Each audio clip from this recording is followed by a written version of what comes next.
Vendredi 29 janvier 2021, grand plaisir de vous retrouver. Banamboka janvier comme déjà aussi là toujours côté février, yum tous na ba projet na o ya malamu pour namboka banda déjà au kanisa parce que ba jour réseau kengembango. Merci beaucoup na Kelly azozo ba image, merci beaucoup na Merlin, merci Merlin vous voit.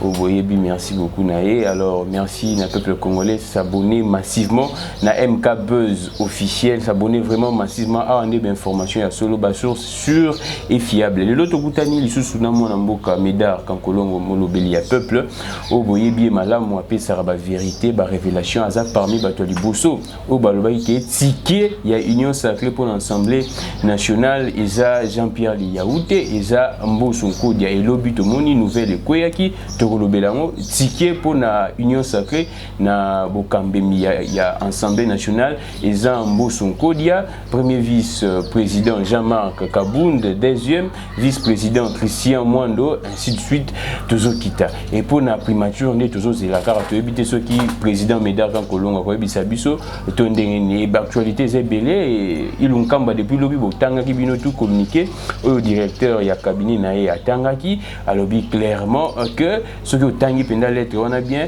ils nous ont là-bas notifié par l'Assemblée nationale pour démissionner.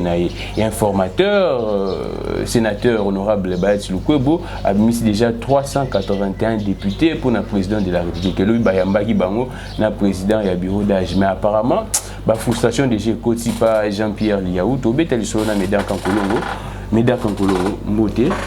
Mbote, Ndeko Gramik le Grand.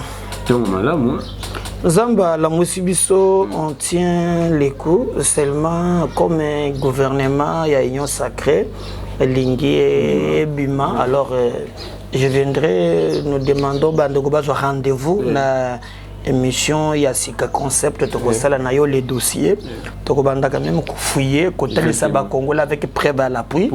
Mimi, ministre au Bazalaki en fonction.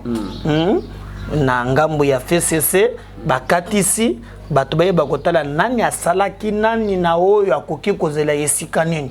Donc non, alors le premier dossier tokobango zolobi ya Jean-Lucien Mboussa. Non,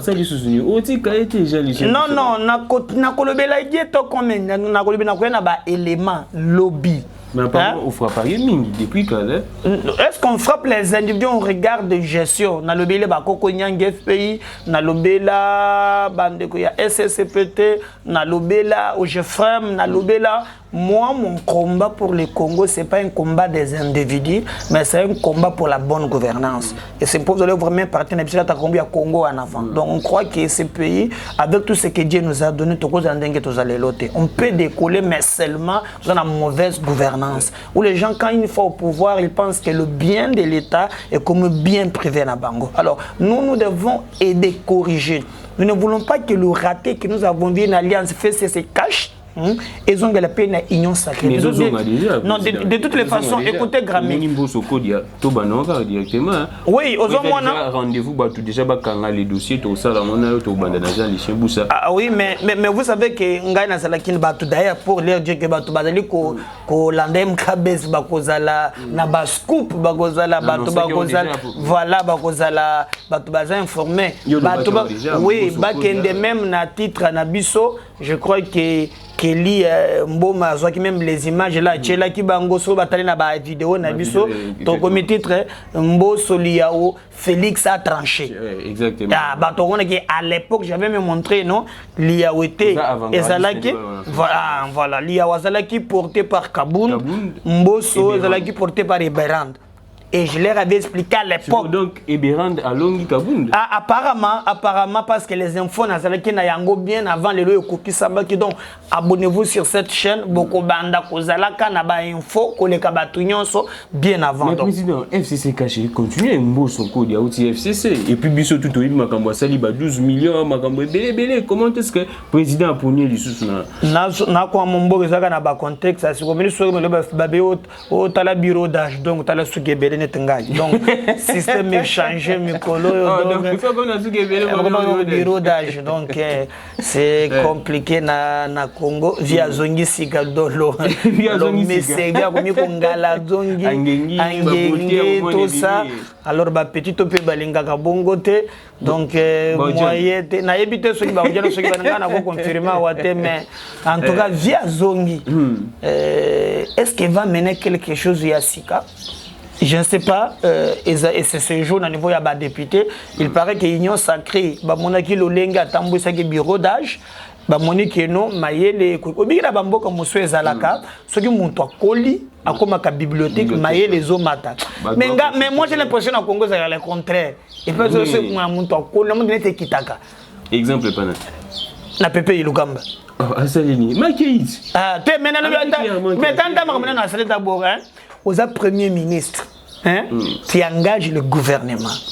Mais pour répondre à des devoirs régaliens à l'État, il faut que nous répondions à un individu soi-disant Kabila. L'autorité voilà. Mais on a besoin de baguette, non? Nabambo comme Moussa Zala son mouton colis. Mais il est vraiment colis. Il pense qu'il a vécu les expériences. Pépé a vécu avec Mobutu, il a travaillé avec Mobutu, il a vécu musée, il a vécu. Donc, je pense que son niveau face à la bibliothèque. Attends que c'est du soba jeune. Que non par rapport à l'expérience boyebo mena Congo ezalaka so monto akoli ne monete kitaka mais ba lobby que lobby a bengi Kabila ya mbiete ya mona démissionner na na go que Kabila sakanela ka bango moyen te talaka ndenga zui un grand professeur des universités Évariste Bouchab a memaye na Sénat uyo kozala candidat vice-président, premier vice-président et à Sénat. Babeti pas semi badibam. Ozomon. Ndoka ça négocier na CC mbelwango bokobete la ngai. Un grand professeur qui vient à Fandiwana bengi famille makamyo toi.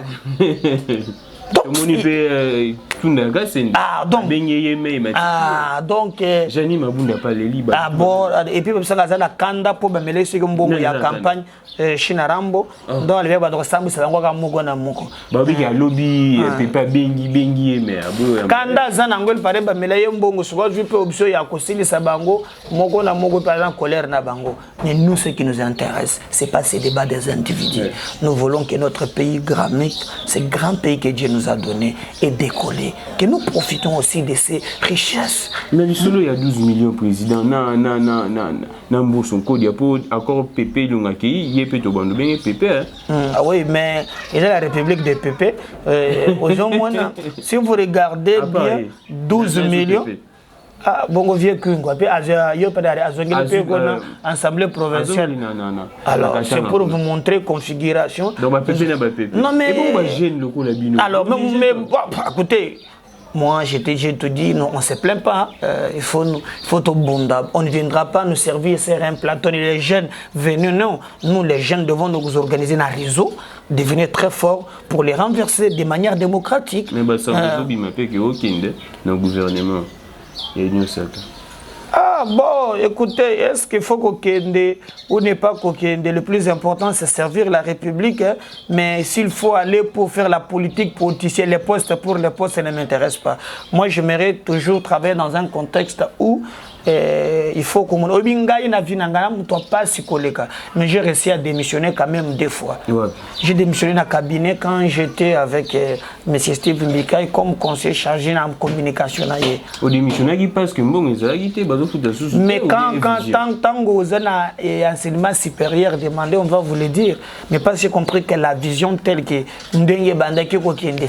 j'ai démissionné. Vous voyez, j'ai au moins démissionné dans ma vie là où les gens gagnent l'argent.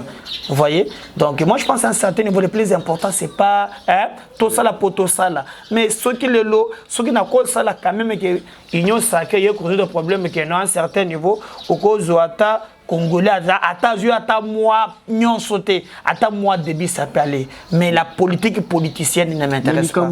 Il y a 12 millions de Badbord, il y a PP déjà 12 millions, il y a millions et qui ne sont pas 18 millions. Ils ont 18 millions. Ils ont 18 millions. Il fallait justifier yango jusqu'à présent. Silence radio.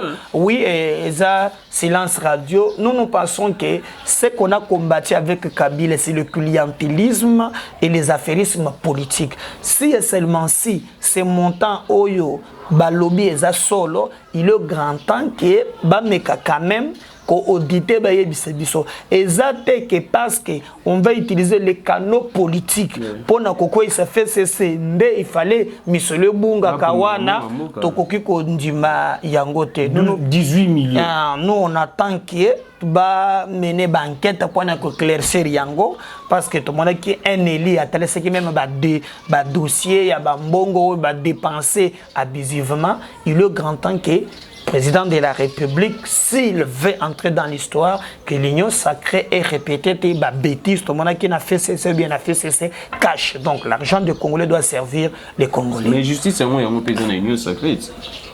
L'union sacrée, moi, il y a la justice, mais quand on a une enquête, il y a 18 millions. Moi, je pense que la justice élève une nation. La justice n'a pas de coloration politique. Et d'ailleurs, je crois qu'avec l'expérience de Kabila, cela nous a montré qu'aucun régime ne peut rester éternel. Donc, et les intouchables d'aujourd'hui peuvent être ridiculisés demain. Et le plus important, c'est quand vous avez un poste et à l'État, ça l'a tout pour tes peuples à se retrouver. Qui pouvait penser qu'un jour dans ces pays, 18 ans de règne, les gens comme des Calèves Moutonde, Bakomi nulle part. Un avion. Comme on a un Calève, on a Manon, il n'y a pas. Donc qui pouvait croire. Voilà. On a Kabila, Yohana Mutambushi, Yohana Mutambushi, Jean-Baptiste, Akende na Kolosi, Mabek, cela montre qu'en réalité, tout passe, tout coule, rien n'est de mer. Vanité de vanité. Chose en avoir fonction de l'État, servir peuple nayo, servir nation nayo, pour le mieux qu'on a la kate, attendez-le va protéger yo. Mais un régime ko ya lobby. Chadar yo na longo na ndako bandiki ko fanda na ville, badomi ndako ya l'État. Ah bah c'est alors yemoko à comprendre moto yemoko akange bisaka na ya abimi ndeko koko nyanga bandoko belongo lokola banguba. Donc gramique, ce que tu fais pour le Congo, le peuple, le monde retiendra. Qu'un jour dans ton parcours, pauvre que tu t'es battu pour la dignité et l'honneur de ton pays. L'argent et consort passe. Mais le plus important, battons-nous pour un jour que ce pays ait profité na bâtonnions. Merci beaucoup, Méda Kankol. Mais il y a 18 millions d'autotiques en haut, bien à président Méda pour tout apporter. Ma parce que 18 millions, ils ont belé dans beaucoup de millions, 3 millions et tout le monde peut. Bakonga yo zaki dans l'enseignement, Bakonga bazo Tori qui bâtit en résidence surveillée. Mais j'aurais appris aussi qu'il a résidence surveillée, mais déjà nous on avait alerté déjà bien avant. Oui, mais beaucoup yo quand de tolaka toujours, toi mité mamabé. Moi je mène un travail avec beaucoup de risques, mais parfois que les Congolais, bon. Et puis ça m'a sauté. Quand vous regardez par exemple Natalissa, comment la nouvelle unité, moi j'ai une école. Nous avons un promoteur d'une école privée. Nous avons un koko sur Salamaki Makambu habité yelo.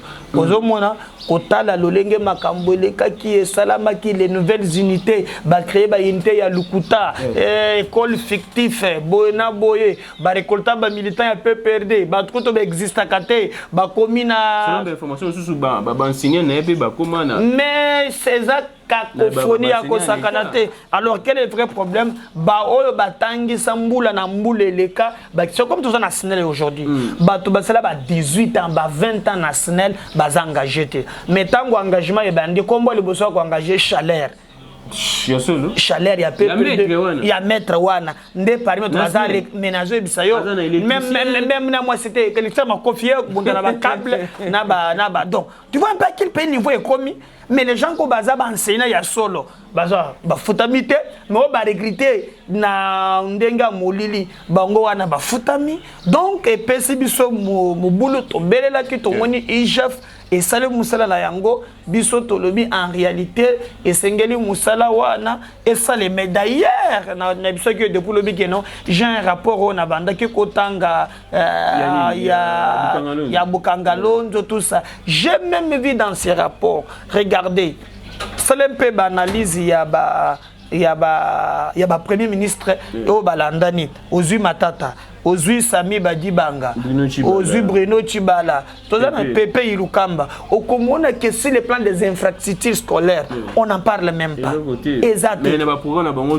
voilà mais au moni quand même que Matata il avait construit combien d'écoles bon selon plus de 100 c'est un projet qui veut promettre mais n'a pas premier ministre nous sommes un projet ou oh maintenant ceux qui beaucoup qui kotia soubassement na éducation donc le tout monde ba bololé bon président tout ça on a makambu donc c'est pour te montrer que non na cadre owana et sengeli to baloka par moyen baklandre le kamboana ya wili bakonga Ozomona et je demande mais il faut réunir l'élément c'est la justice qui fait son travail mais comme on peut singa brechoa na moningali na moni bana bazotanga ba 300 ba 400 bana moko ba 100 na auditoire moko atata ozanga makambo nyo sacré mais je pense que non ba meka quand même ko revérifier sur ce que Matata a lancé batala combien des écoles o ya lancé na projet wana ni netikala ki pour arranger enfin le premier ministre Muso ya koya sikoyo bakende ba achever projet ya banda qui pona ba école elle est très important à part lui le premier ministre Bazongi Sami Badibanga ye na projet oso ki boni bino ba yo botatoro wana pas wana yo jazeli mola voilà ozomon yo koti moninga azaki projet kotonga ba école na banini Sami Badibanga landie o bocha bazeni ngana kufuta maternité mais so ki lipende et pour par botaka yango ah bo ke caméra ne pas botaka et pourquoi no bacha bazemi voilà o Sami Badibanga yo ka premier so na bango chibala nzenza ye wana kutu ata elo viega mapango vie gims eloko vie nzenze ba ibisenga partout na tellement il est belé molo ya suka batali sanga zake na lemba oyo oya lembe za kitoko ya lemba koleka banda ko nyonso ko mona ngwe kimingai ozomona nde azona yekuna après maître gin comment musoja ko bawe ko musoja ko bawe ye moko kami solo so zimbo via bande ko kota transport na lemba wazila ka transport bande ko na malewa resora mongo boya to na madesu simawana mais de kwa za musolo via komana ye muntu ya misolo moi mingi ma part bakolo besoni na la balocataire na ye à part wana to yoko koma na premier ministre Pepe Ilukamba Pepe nde ye ata eloko Pepe ka komata kokita agende Lubumbashi agende Covid ye akoseka biso parce que même ba basale misala Covid tilelo ba fotamate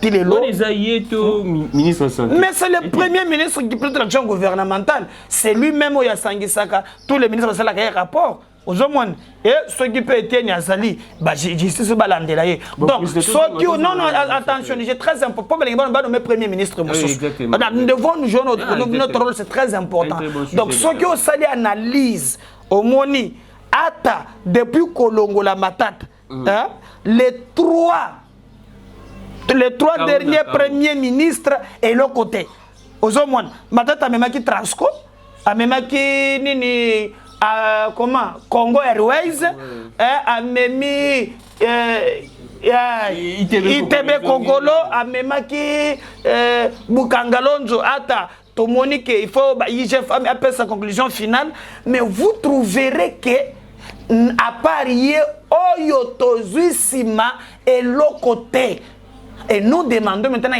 tango bakolinga batia premier ministre Toroyo attention tous les sous-soutés na magambo mususu oya nyamonya mais Matata babika $1 président dollar et mata, non, moi je ne vais pas être son avocat ici. Moi je donne quelques points, je compare ma premier ministre au Baye après. Si vous regardez, par exemple, regardez la primature quand vous allez quand tu te lèves, même un soin. Mais après, même ça, comment c'est après maintenant? Bien Bruno,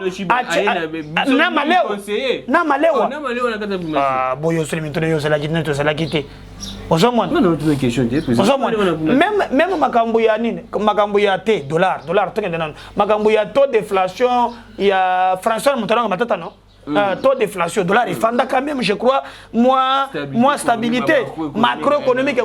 Nous voulons que ba premier ministre au Bakoya, en tout cas au Yakoya, ya touro ya union sacrée, à rejoindre quand même Lituane. Tout le monde a été nyamu tali comme on a lelo et ko presse biso. Merci beaucoup président. Tout le monde a union sacrée déjà ba premier frustré. Tout le monde Jean-Pierre Liaou apparemment a frustré pour tout le monde a ça déjà ba fiche a panzaki déjà mais apparemment ba beti loko ya lokoso. Et talingate wana makambo na bango union sacrée babunda na bango kuna ndeko na ngabonga na kolobani mais déjà basango déjà ko panza ngai déjà na sine bisaki déjà batu bien avant hein donc yoko to solo bilan remaki nazaki na ba info ke basibe déjà mboso ko jampoanga muzomwana siko yimba na batu wana vie loko na komi ko senga vie akeba na ba petito vie na ngai ya ujani na habité so baba ngoba ojana mais na pesika pour vie lolenga zo ya jeune vie azongele ba sirmezi donc vie fois qui m'a pas compono donc na zo bisa yo vie azongele ba sirmezi akomi ko yo ba monta ko 3 12 18 millions ya ba ko leza francs zaka ba dollars. Alors, alors allez-y comprendre quelque chose. Donc pour moi les présidents ni président Jean-Pierre Liaou babeti loko. Na yabite sor na bango ba ko bondona na fait ce cache gramique peut-être ba je suis sûr que ba ko ministre ça c'est vrai il y a Azana soutien il y a Jean-Marc Kabound donc Azana soutien confirmé Azana soutien Jean-Marc Kabound. Mais celui qui le portait c'était Jean-Marc. À Tanamoni, dernier virage, le président a décidé autrement. Donc, est-ce que Mbosso Baroyo Kanana Jean-Marc Kabound? Mais Namonia Asali, je ne sais pas, ça premier vice-président, bon, il va vous servir au président de la République, je ne sais pas, na bureau, je ne sais pas comment, Bakoyo Kanate. Théo, même les agapés balien, il y a Bakombo et l'Andakabad, Kabunda, Mabunda, Babundi. Vous n'avez pas Mabunda, Babundi. Donc c'était qui est normal. Donc exemple par exemple Eteni. Au monitango bandi ba information biteni. Hein? Azupe Eteni. Azupe Eteni. Donc il y a blom chose na ba lien, il y a ba nom. Hein, ndo ata moi ngo pesa ko vérifier ka komo. Montango monta otina na nini na corona e bandi muto aza français. Après belge, après Congo d'information biteni. Merci beaucoup. Batu pe ba futamina Covid biteni. Yepa azui pi biteni. Donc c'est comme Mabunda Kabund. Babundi. Donc ça tambola kande. Ça on peut avant tout sur makambu ya réqualification musala ya informateur balobi ki Jani Mabunda depuis ki ndao benga batute a benga ra sous ta ya marape sur téléphone. Tu éviter soit ken exil. Mais il paraît que le langage est assemblé. Kanyaka j'aurais appris bimi moi mingi to na ta système ba futamite to moni ba veuve o ba cho ya ba député ba kufa donc ba misro na bango ma PDL monana te alors voilà c'est ce qu'on attend peut-être que tire lo zozo ngate on ne sait pas en tout cas apparemment et cause à la bombe Bobby a sous téléphone ouais le comme côté et d'ailleurs il regrette même qu'il a été trahi ben zogué derrière na ba kasik na bango cause a une intention qu'on remplacer et il le regrette jusqu'à aujourd'hui. Alors, mesdames, quand Moussala est informateur, on est 381 députés. Est-ce que Baza sincère pour les députés ou bien ça le 381? C'est la fin qui justifie les moyens. Bazala qui n'a choisi, le président s'est amené ça qui bango kako dissoudre yango. Alors, quand la bateau déjà basi ba komi kona ba musu bazala ki mwindo ba pakoli déjà ba koma pembe alors kozongela ki mwindo wana. Ah, yo kotala talaga bato bazala ki vie na moko bazala kuna zala ki mwindo koma pembe biete. Na biete talaga ko muntu ba bina ka mingi wana. Daniel Sef, no Daniel Sef. Je ne sais pas, est-ce que ça y est nganga na bité bato ba kotala ngana ko tanga ko ba bato ateme ko mona ga bato vraiment au train de vie na bango e koma moi likolo alors so ba dissoudre vraiment et ko pesa moi mongolo Daniel Sef to pesa mbote ayende so be se yamuta pembe za saki mwindo yo lobi ke no bono so saki mwindo na taliba mais bato baza belé sur 500 yo ko mona ga ya saki mwindo ko mi pembe ponga na mona ga société yo no lobi ka ko mi pembe lobi ke na lobi tangi ko non grami ko tangi sanga ba mwindo ba Christelle Vuanga ba donc Daniel azaki mwindo aye pembe nazo tuna so alors je crois que nini tokoloka ke batale sabiso nanu na keli na nini akochali ya kalana sikatala alors je sais pas la plupart ngam bazala ki mundu bakomi pembe train de vie komi likolo alors ba bangi ba dissoudre yango ba aider président de la République c'est par conviction tokotala ngo au cours ya comme Bazana 3 ans, on va voir si c'est par conviction pour le Congo, nous les acclamons. Mais ça n'est pas très rapide, hein, président. Apparemment, je crois que les expériences, il y a informateur d'une émission, c'était le vieux Maradona. Donc il s'est dribblé à Tchakakabi. Donc je crois que peut-être par son expérience. Mais il y a des dossiers dans Simone, il y a égal. Président. Donc s'il y a un dossier contre lui, il faut que la Congolais. D'ailleurs, nous demandons que la justice et ça la Kamoussala. Ce n'est pas plutôt égal, t'es régal. Alors, mais si moi, je n'ai pas. Mais Ndengo lobby, balandio na caméra non. Parce que Zouzi, inspecteur à finance, bazali, bisoto lobaki boy, union sacrée, ali blanchisserité. Il y a le oasis, c'était et bomba bateau. Pour nous, ce qui nous intéresse, c'est ça que non, aux unions sacrées. Mais si il y a un problème avec la justice, vous devez répondre. Merci beaucoup, Médard Kankolongo. 381 députés dans l'union sacrée. Donc, FCC, il y a 100 députés. Ça, on a payé ça, il y a le quota pour bâtiment. Attends, on a payé ça déjà. Ça, on a payé Bazaka d'accord pour l'union sacrée. Quand est-ce que c'est mon côté? Batika paye ta, batika le paye ta. Ah, comme la ferme ainsi que. Kashamata, azanango partout. Ngana utaki na kendaki Mwanda. Tango na komi na je crois niveau ya Boma. Batali singa ferme mususu ya yo. Kabila kaka ye. Na lobby ya Kabila batali singa ya ye. À Est, on a 500. Oui, alors on a même un député m'a dit clairement qu'il a 132 sociétés. Il y a Minene. Donc, je crois que... 132. Ngana yebite mais député wana lobaka ngo tona TV député monto yenisaki motion ya kokolongola mabunda ya tozala kana na une émission c'est lui qui a dit ça publiquement qu'elle a 132 mais moko to yebaki ba lobaka ya libota na ye o côté en faillite c'est régal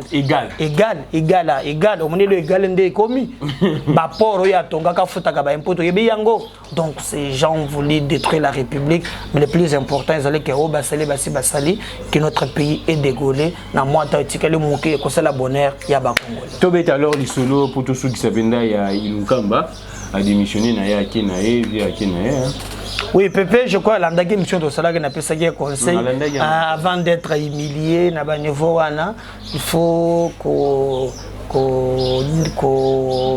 zala quand même souple o baza balandela ka mboni lelongo mun na ba ko chaye ba ma ya zana kabila te azana olive ko ko chema ba 6 fois 7 fois par jour ba cheba ma ba 7 fois par jour oh depuis kaka ba chena amonika ka po amana ko ba jet akusela baga taka mona ko black tango meka liboso ba atala bo ye moko ni olive ni kabila conscience zongi chaque jour alors Pépé Ilukamba devrait éviter ça pour la poursuite. Je crois qu'il aurait un lobby qui va une notification après et il va démissionner. Gramic, il est grand temps que quand nous nous mettons à la mission à Bisso, tout le lobby là quand même.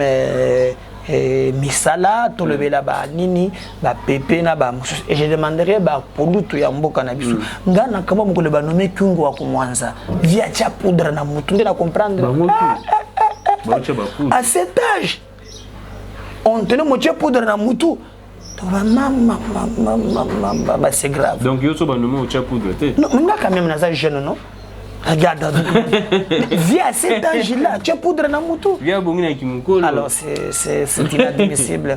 Nous pensons que le plus important, que ce pays est en bon malam et que notre pays gagne ensemble et nous pouvons faire quelque chose. Merci beaucoup, Président Tokomi. Vraiment, Nasuka, mais un dernier mot, tout Nabiso, Makambouana, il y a Kélas, il y a Ban, tu bêtes ma sonne, mais Ban, malade, l'église, et ça là, bar, et ça là, mais l'école grande. Et ça là, tu as un dernier mot pour tout souligner. Non, c'est de dire, na bande konyo soana, bayeba que là, c'est un avenir ya Congo. Bato bazoko tababar, bato bazoko taba boîte de nuit, bato bazoko de wenze. Mais comment kaka école nde bazokanga? Il y a un complot d'abrutir nos enfants pour bar na bango mingi batanga kana poto. Batanga ka bakour en ligne. Oya biso ba selemba oya ba tajikibala oyo ba kisenso kuna bazana biloko wana te. Ba fongola nikelasi bana bazongela et kozala très bien. Merci beaucoup, Président Médard Kankonotokomi, vraiment Nasuka, merci na Kelly, merci na Merlin. Vous Tokutani, Bongo Kaka na quelques heures, toujours Bunda Penda, chaque jour pour nous tous la bonne information, dengue Makambo, qui est d'actualité, les autres qui est d'ici les 3 heures Makambo. Président Koye, Baname déjà, Bouébake, Mbosoko, Diamoutuba Pounier, na Union Sacrée, Najama, Kaboun, Pepe, Lunga, toujours c'est là-bas notifié, pour qu'il y ait Kunape. Nakatanga baba Kyunga zongeli makamle donc ils ont kende ka bon ba pepe na ba pepe et kalami tembo so pe akoma pepe national parce que lunkamba accueilli tokutani dans quelques heures. Mais au senga bango quand même ceux qui bazoko là makanise kola pour ça bazoko là makanise zoti to senga pe na Kabila tema comme na ferme na vandi na e à s'abonner pe na MK Buzz officiel pepe lunga pe à s'abonner bato ana tout ba s'abonner parce que ba oui ba chômeur là président. Ouais la plupart ba ministre ba chômeur va s'abonner au ça là bien magaste tokutani lobby qui est le dieu de toutes les inspirations continue de nous inspirer lobby na président Midar émission na biso de tokutani lobby. OK. Merci, au revoir.